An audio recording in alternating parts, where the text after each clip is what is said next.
ആദ്യം ഇടത്തോട്ടൊന്ന് വളച്ച് പിന്നെ വലത്തോട്ടൊന്ന് വളച്ച് തുറക്ക സീസേൻ. അല്ല ഇതാരാ ആരംഭിക്കലാങ്ങളാ.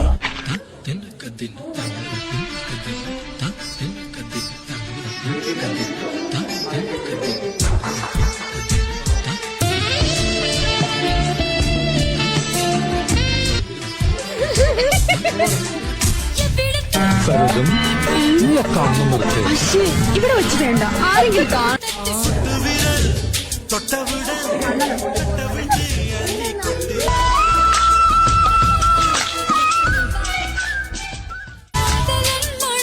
ഇട്ടിപ്പെട്ട് സാധനം വളഞ്ഞത് തന്നെ.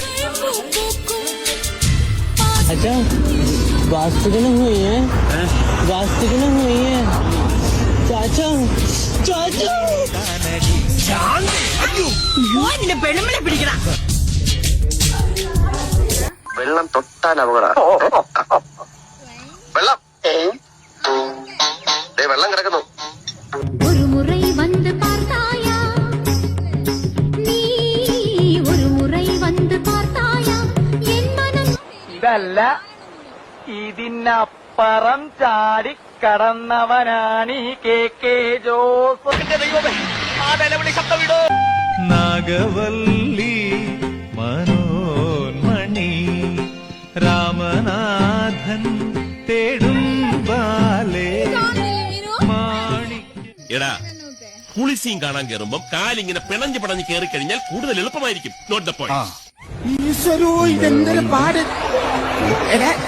പിന്നെ ഇങ്ങനെയൊന്നും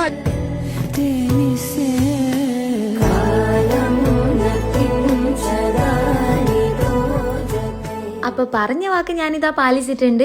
ലൈവ് തുടങ്ങിയത് മുതൽ ഒത്തിരി പേര് റിക്വസ്റ്റ് ചെയ്യുന്നായിരുന്നു ഫേസ് റിവീൽ ചെയ്യുന്ന വീഡിയോ വേണം ഓണത്തിന് എന്നുള്ളത്. അപ്പോൾ നമ്മൾ റിവീൽ ചെയ്തിരിക്കുകയാണ് ഗൈസ്. ഇതിലിപ്പോ ഒത്തിരി പേരെ ഫേസ് റിവീൽ ചെയ്തിട്ടുണ്ടല്ലോ എന്ന് പറയുകയാണെങ്കിൽ ഇതൊക്കെ ഒരു രസമല്ലേ ആശയെ. പിന്നെ വീഡിയോയിൽ ഇപ്പോൾ ഓടിക്കൊണ്ടിരിക്കുന്നത് എന്താണെന്ന് ഞാൻ പ്രത്യേകം പറയണ്ടല്ലോ. ഫിറ്റ് ചെക്ക് എന്നും പറഞ്ഞ് ഞങ്ങൾ കാണിക്കുന്ന കോപ്രായങ്ങളാണ് നിങ്ങളിപ്പോൾ ഈ കണ്ടുകൊണ്ടിരിക്കുന്നത്. ഇതിന്റെ ഇടയ്ക്ക് ഞാനൊരു ട്രാൻസിഷൻ വീഡിയോ കൂടി കുത്തി കയറ്റിയിട്ടുണ്ട്. ഓണം സ്പെഷ്യലായിട്ട് ഒരു ഫോട്ടോഷൂട്ട് ഇറങ്ങുന്നുണ്ടെന്ന് ഞാൻ നമ്മുടെ ലൈവിൽ പറഞ്ഞിട്ടുണ്ടായിരുന്നു. അപ്പോൾ വെറും ഫോട്ടോസ് മാത്രമായിട്ട് നമ്മൾ എങ്ങനെ അവസാനിപ്പിക്കുക? അതുമാത്രമല്ല രൂപ 1ഉം 2ഉം അല്ല 500ഓളം ഫീ കൊടുത്തിട്ടാണ് നമ്മൾ ഈ കോവിലകത്തേക്ക് കയറിയത്. അപ്പൊ വെറും ഫോട്ടോയും കൊണ്ട് എങ്ങനെയാ തിരിച്ചു പോകുന്നത്? മുതലാക്കിയല്ലേ മതിയാവൂ. പക്ഷെ ചുമ്മാ പറയല്ലേ ഗൈസ്, കൊടുത്ത 500നും ഈ ഒരു കോവിലകം വേർത്താണ്. കോവിലകാണോ അതോ തറവാടാണോ എന്നുള്ള കൺഫേം അല്ല. തൊട്ടടുത്ത് പ്രതിഷ്ഠയും കാര്യങ്ങളൊക്കെ ഉണ്ട്. അപ്പൊ ഇതിന്റെ ലൊക്കേഷൻ വന്നിട്ട് വടകര മേമുണ്ട സ്കൂളിന്റെ തൊട്ടടുത്തായിട്ടാണ്. അപ്പൊ ഇതോടുകൂടിയിട്ട് നമ്മുടെ ഇന്നത്തെ നാടകശാലക്ക് കർട്ടൻ വീഴാണ്. എങ്കിൽ പിന്നെ